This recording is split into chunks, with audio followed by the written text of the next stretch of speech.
নমস্কার। আজকের বার্তায় সকলকে স্বাগত। এসআইআর নিয়ে সকলকে সুখবর দিই। এসআইআরে প্রথম পর্যায়ে কোনো ডকুমেন্ট লাগছে না। এসআইআরে প্রথম পর্যায়ে কোনো ডকুমেন্ট লাগছে না। 4 নভেম্বর থেকে এসআইআর ফর্ম বিলি শুরু হচ্ছে এবং চলবে 4 ডিসেম্বর 2025 পর্যন্ত। এর জন্য প্রথম পর্যায়ে আপনাদেরকে কোনো ডকুমেন্ট লাগবে না। হ্যাঁ, একদম ঠিক শুনেছেন। প্রথম পর্যায়ে এনুমারেশন ফর্ম আপনার বাড়িতে বিএলওরা দিয়ে যাবেন, যেখানে আপনার নাম, আপনার বুথ নাম্বার, পার্ট নাম্বার সমস্ত কিছুই উল্লেখ থাকবে এবং এগুলো একটু দেখে নেবেন এবং বিএলওর সই থাকবে। এটা দেখে আপনি ফর্ম ফিল আপ করে আপনার নিকটবর্তী বুথে জমা দেবেন বা বিএলও আপনার কাছে আসবে এবং বিএলও আপনার কাছে 3 বার আসবে। যদি আপনাকে না পাওয়া যায় তাহলে বিএলও আপনার বাড়ির লেটার বক্সে অথবা আপনার দরজার ফাঁক দিয়ে সেই ফর্ম ভরে দেবে। তো প্রথম পর্যায়ে যদি আপনি সেই ফর্ম ফিল আপ করে ধীরে সুস্থে ফিল আপ করে সেই ফর্ম আপনি জমা দেবেন। জমা আপনাকে দিতেও হবে না, বিএলও এসে আপনার বাড়ি থেকে নিয়ে যাবে। আচ্ছা, যদি 2002 সালে আপনার নাম থেকে থাকে তাহলে কোনো অসুবিধাই নাই। আপনার নাম অটোমেটিক উঠে যাবে এই বছরের ভোটার লিস্টে। এবং 2002-এর লিস্টে যদি আপনার নাম নেই কিন্তু আপনার বাবা মায়ের নাম আছে, তো তাহলে বাবা মায়ের নাম যে পাতাটায় আছে সেই পাতাটা তুলে জেরক্স করে জমা দেবেন ওই বিএলও ফর্মে। তাহলে আপনার নাম উঠে গেল, কোনো অসুবিধা নেই। আচ্ছা, এগুলো সমস্ত কিছু একটা একটা করে আলোচনা করছি। এই এনুমেরেশন ফর্মে যদি কোনো অসুবিধা হয় সেখানে বিএলওদের ফোন নাম্বার দেওয়া থাকবে। আপনি প্রয়োজনে তাকে ফোন করে এগুলো জেনে নিতে পারবেন, অথবা আপনার বাড়িতে বিএলও 3 বার আসবে সেই ফর্ম জমা নেবার জন্য। আচ্ছা, এবার বলি যাদের হয়তো 2002 সালে নাম নেই বা অনেকের হয়তো বাবা মারও নাম নেই, তারা কি করবে? তাদের কোনো আত্মীয় স্বজন, অর্থাৎ সেখানে কাকা জেঠু এগুলো উল্লেখ হয়েছে, তাদের নামের পৃষ্ঠা দেখিয়ে বা দাদু ঠাকুরদা ইত্যাদি নামের পৃষ্ঠা দেখিয়ে আপনি সেখানে ভোটে নাম তুলতে পারেন। সেই ক্ষেত্রে কোনো অসুবিধা নেই। আরেকটি ঘোষণা, এটি কিন্তু আমাদের পশ্চিমবাংলার ক্ষেত্রেই প্রযোজ্য হয়েছে, বিহারের ক্ষেত্রে কিন্তু এটি প্রযোজ্য হয়নি। অর্থাৎ আপনার কোনো আত্মীয় কাকা জেঠু এদের নাম দেখিয়ে আপনি কিন্তু সেই নামের পৃষ্ঠা দিয়ে এটা তুলে নিতে পারেন, সেই ক্ষেত্রে কোনো অসুবিধা নেই। আরেকটি ভালো সুখবর, যারা পরিযায়ী শ্রমিক অর্থাৎ পশ্চিমবাংলার বাইরে জব করছেন বা অন্য কেউ হয়তো পড়াশোনা সূত্রে বা হয়তো পশ্চিমবাংলার বাইরে গুজরাট, দিল্লি, বাইরের প্রদেশে কোথাও চাকরি করছেন, তাদেরকে আর এই বিএলও ফর্মের জন্য বা এসআইআর ফর্মের জন্য তাদেরকে ফিরে আসতে হবে না। তার বাড়ির কোনো আত্মীয়, হয়তো কেউ দিল্লিতে থাকেন কিন্তু তার আত্মীয় অর্থাৎ বাবা মা হতে পারে, ভাই বোন, হ্যাঁ, তারা ওই দিল্লিতে যে বাস করছেন তার ফর্মটা তুলে নিতে পারেন। কিন্তু সেখানে তার সম্পর্কটা উল্লেখ করে দিতে হবে, অর্থাৎ তিনি বাবা না দাদা না ভাই, তিনি সেগুলো নিয়ে সেই ফর্ম ফিল আপ করে এবং ফর্মে দেখবেন যে আপনার বুথ নাম্বার, বিধানসভা কেন্দ্র সমস্ত কিছু উল্লেখ থাকবে এবং সেগুলো নিয়ে তাহলে তাকে আর ফিরে আসতে হবে না। তাহলে এটা অবশ্যই একটা সুখবর যে যারা পরিযায়ী শ্রমিক আছেন বা বাইরে জব করছেন বা পশ্চিমবাংলার বাইরে যারা পড়াশোনা করছেন তাদেরকে আর ফিরে আসতে হচ্ছে না। বাড়ির লোকই সেই ফর্ম জমা দিলে হয়ে যাবে। আচ্ছা, বিএলও ফর্ম সম্পর্কে একটু বিস্তারিত বলি। বিএলও ফর্ম আপনি যেটা দেখবেন সেখানে আপনার বুথ নাম্বার, পার্ট নাম্বার এগুলো মিলিয়ে নেবেন এবং সেখানে আপনি একটা কালার ছবি সেখানে রেডি রাখবেন।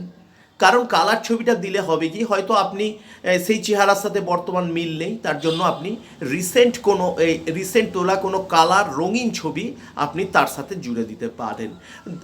আবার জুড়ে না দিলেও কোনো অসুবিধা নেই। আচ্ছা, এইবার আসছি বিবাহিত মহিলাদের ক্ষেত্রে। অধিকাংশ ক্ষেত্রে এই সমস্যায় ভুগছে। বিবাহিত মহিলাদের ক্ষেত্রে বলে রাখি যে 2002-এ হয়তো তার নাম ছিল না, অথবা বিবাহিত মহিলা তিনি যে শ্বশুর বাড়িতে এসেছেন তার 2002-এ তার বাপের বাড়ি বা শ্বশুর বাড়ি কোথায় নাম ছিল না, কিন্তু এখানে নাম উঠেছে।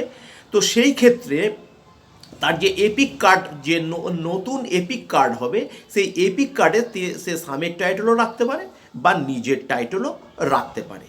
আচ্ছা, আর বিবাহিত মহিলাদের ক্ষেত্রে আর একটা যেটা অসুবিধা হচ্ছে, হয়তো বিবাহিত মহিলা বিয়ের আগে অন্য রাজ্যে বা অন্য বিধানসভা কেন্দ্রের ভোটার ছিলেন, বর্তমানে তিনি একটা নতুন বিধানসভা কেন্দ্রের ভোটার হয়েছেন। এমনি যদি অসুবিধা হয়ে থাকে, যদি অসুবিধা হয়ে থাকে আর যদি নাম থেকে থাকে তাহলে কোনো সমস্যা নেই। তাহলে সেই ক্ষেত্রে সেই বিবাহিত মহিলা হয়তো অন্য আগের যে বিধানসভা কেন্দ্রের ভোটার ছিলেন সেইখানকার সেইখানকার ভোটার লিস্টের কমন পত্র, হ্যাঁ, সেইখানকার কাগজপত্র এনে এখানে জমা দিতে পারবেন। অথবা 2002-এ যে ভোটার লিস্ট, সেখানে হয়তো বিবাহিত মহিলার তার নাম ছিল না, কিন্তু তার বাবা মায়ের নাম ছিল, অর্থাৎ বাবা মায়ের যে পাতায় নাম ছিল, হ্যাঁ, সেটা আপনি সেই পেজ আপনি অনলাইনে বের করে আপনি সেই পাতাটা আপনি এই বিবাহিত মহিলার সাথে গেঁথে দেবেন। এই ক্ষেত্রে কোনো অসুবিধা নেই। আচ্ছা, এইবার যে সমস্যা হচ্ছে যে অনেকে হয়তো 2002-এর নাম না থাকলে তারা কি করবে, 2002-এর নাম নেই। আচ্ছা, আরেকটা কথা বলে দিচ্ছি, তাহলে প্রথম পর্যায়ে যেটা শিথিল করে দিচ্ছি, যে প্রথম পর্যায়ে কাউকে কোনো ডকুমেন্ট লাগছে না। এবার যে ক্ষেত্রে অসুবিধা হবে সেক্ষেত্রে ইআরও বা ইলেকশন অফিসার তাদেরকে নোটিশ করবে। তখন নিচের দেওয়া 11টি ডকুমেন্ট, এই 11টি ডকুমেন্টের মধ্যে বা 12টি ডকুমেন্টের মধ্যে যে কোনো একটা কিছু দেখাতে হবে।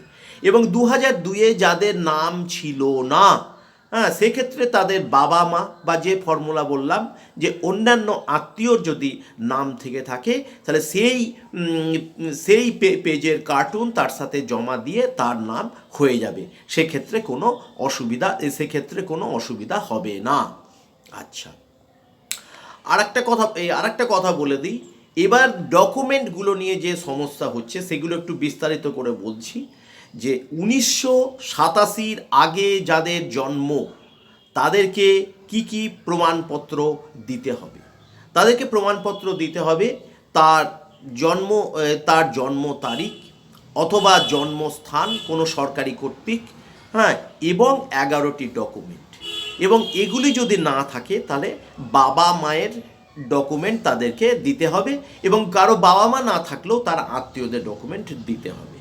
আচ্ছা, এবার 2004-এর পরে যাদের জন্ম, হ্যাঁ, তাদেরকেও একই জিনিস, জন্ম তারিখ